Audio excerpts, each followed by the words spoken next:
My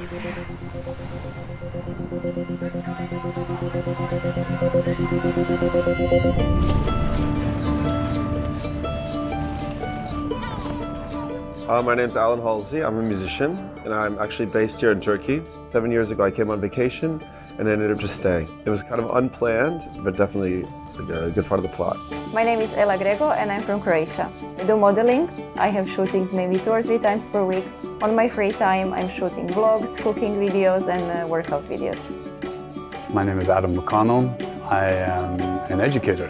I've been teaching at Sabancı University, teaching one of the freshman courses in Turkish history for the last 5 years. I'm Brianna and I'm from Australia. I actually have a business called Turk-to-Me.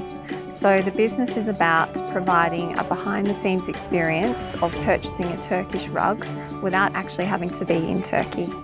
So I work in a cryptocurrency hedge fund. It's based in California. I'm the operations manager. I help the hedge fund to grow. I help basically rich people to get richer.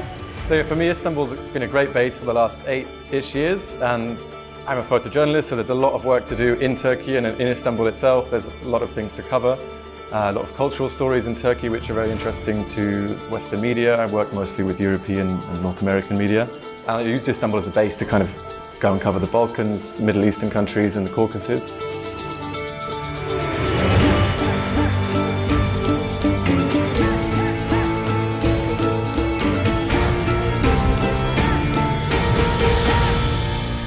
People are very, very nice to me here because of my sketchbook.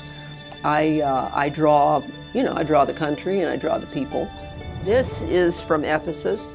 This is a drawing I started in 2017 and forgot, so I finished it up when I was there last.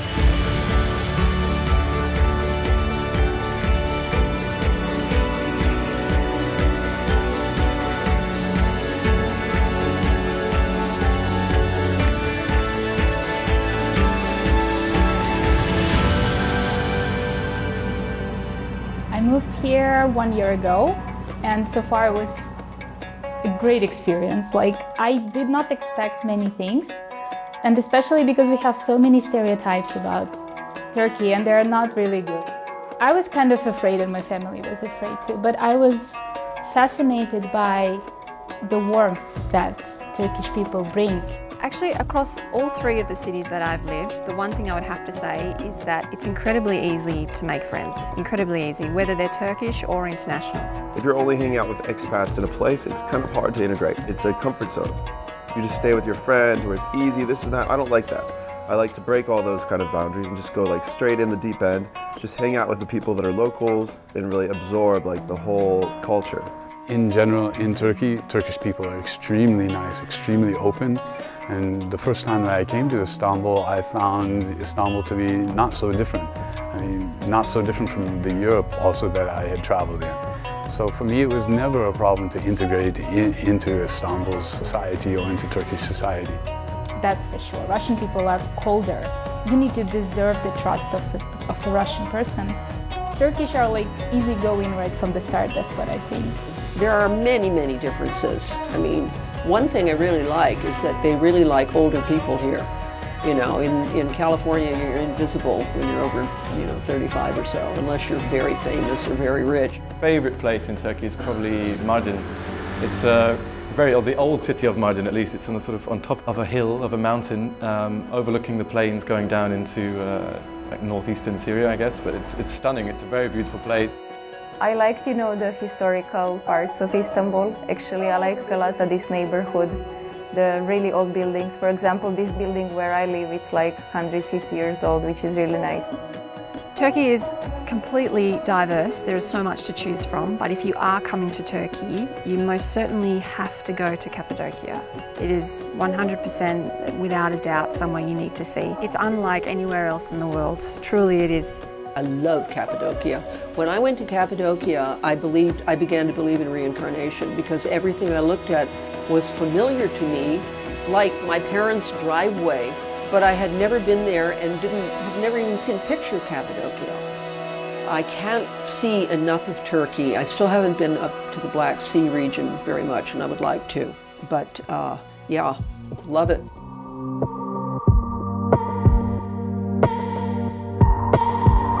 Food, crazy. I mean, they have like 400 types of soups, the best seafood, incredible food all around. There's a lot of things that's like really good vegetarian food.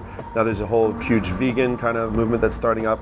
Turkish cuisine is extremely diverse. Every region in Turkey has its own specialties, its own foods, its own food culture. And learning about all of these things is just as much fun as actually eating the food.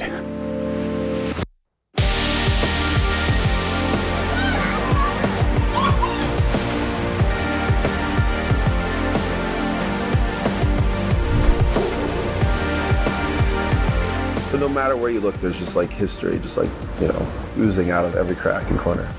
In Turkey, you can see a wall, and you can see where the stonemasons put that wall together in the 9th century. And you can also see a Mercedes parked in front of that wall. It's all visible. There are places in Hagia Sophia where you can actually see all 1,500 years of history in one glance. You know, I've never owned a car, and that's maybe one of the reasons why I pick cities like this. Like Istanbul, they have taxis are also very, very cheap, very affordable compared to like pretty much any other place I've lived. And I find traveling around Istanbul to be very easy, despite the fact that I don't have a car. Public transportation is very easy, especially now the bus lines have been dramatically expanded in the past 15 years. Far more buses are on the lines. So it's very easy to get around with both the buses and then also, of course, the subway. It's a very modern city. It's a very diverse city, like very open to foreigners. Yeah, like if you are not religious, it's totally fine. I think nobody is forced to be religious around here. There is that freedom of choice. My biggest challenges in Turkey are mentality-wise when it comes to work and discipline. Generally, for example, if you have a meeting, it's not uncommon for a lot of the members of the meeting to be running late, and it's actually not viewed negatively. So this is certainly something that we have had to learn to be okay with and learn to adapt to. There's a lot of paperwork that needs to be filled out for very simple tasks. This is something that is still a little bit annoying for me, that I still struggle to get a hold of. The biggest difference between the UK and Turkey, probably mentality in the sense of lifestyle. In the UK, it's very much you go to work, you do a crazy amount of hours, you go home, lock the door, watch TV, done, have dinner, go to bed. Lifestyle here is much more preferable to me. We have sort of 9 months of summer-ish weather, and then just 2 or 3, 4 months of winter, which is not perfect. You get 4 seasons still, but that kind of dictates a nicer lifestyle for me. Have you ever seen weather forecasts in Russia and comparing to Turkey? I mean, when it comes to opportunities, Istanbul is a pretty great city for that, like especially for young people who are maybe interested in building a career or getting some work experience. I think it can be really nice. Most people that come here say the exact same thing, which is it is nothing like what they imagined. It's nothing like what they pictured, and they leave this country with a much more positive outlook than what they came here with. Because almost all my friends that have visited here had an amazing time and loved it. And it's other stuff. So that's how I look at things. When I like get my information, I ask some people that actually are from there or that went there, and that's the best way to get information because it's almost firsthand. Otherwise, you don't know. There's always an agenda with people trying to say things like it's like this or that. So that's my personal advice: is if someone is interested to go, ask someone that already went, and then if that's one of your friends, and that's pretty much the best way to get information. In 3 words, wow, that's a hard one. Green, busy, 24 hours. Melancholic, chaotic, home. I don't know, it sounds a bit cheesy, but yeah, I always feel happy when I come back. Super crazy place. Completely misunderstood country.